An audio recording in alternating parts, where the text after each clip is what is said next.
A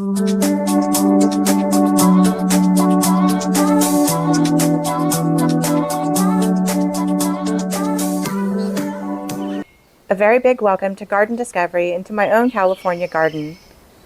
I grow rock purslane in my garden and I use it as a backdrop, mainly because the stems grow really tall, 4 to 5 feet, and the magenta bright blooms are beautiful as that backdrop against the garden and the spiral area, and I really enjoy it back there.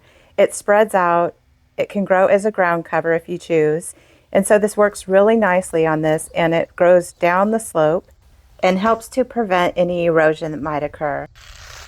The best tool to use for this job of trimming the purslane is to get my battery charged shears, and those work really good.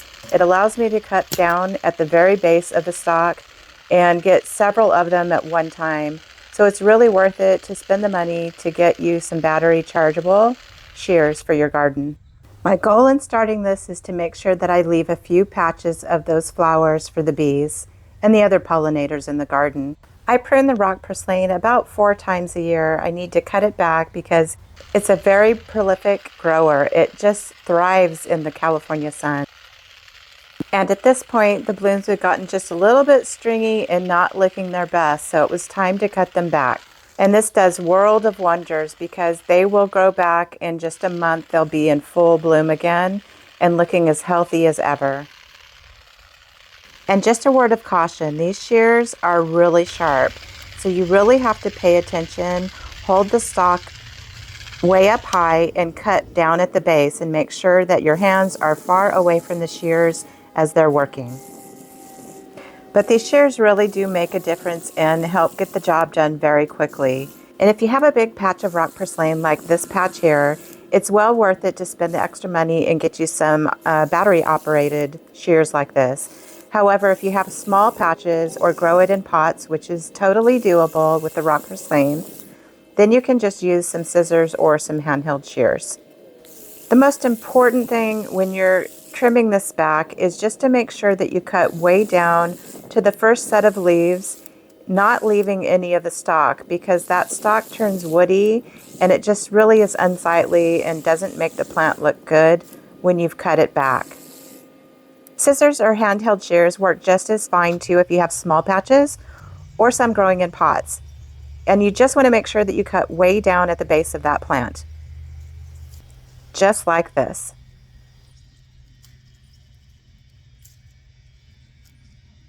So here it is, the garden all finished and the rock purslane is all trimmed up, and I've left a few patches for the pollinators to enjoy.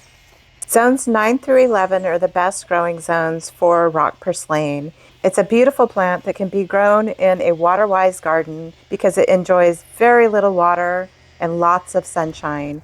And this plant thrives in that heat. And it even does well when temperatures drop down to about 20 degrees.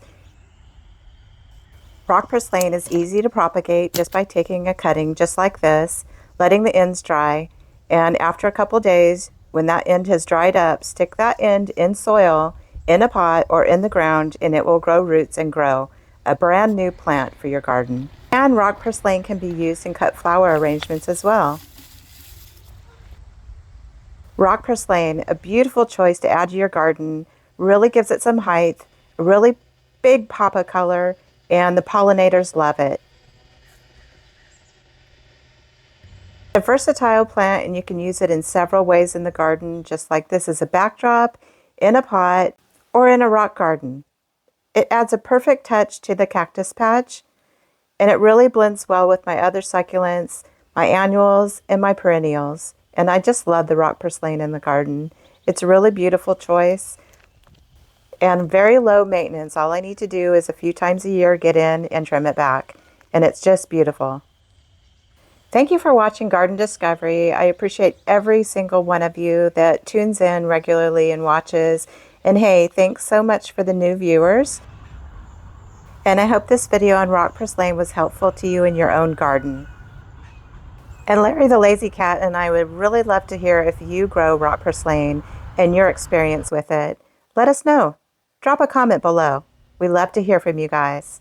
Larry says, hey, get out there and garden your heart out.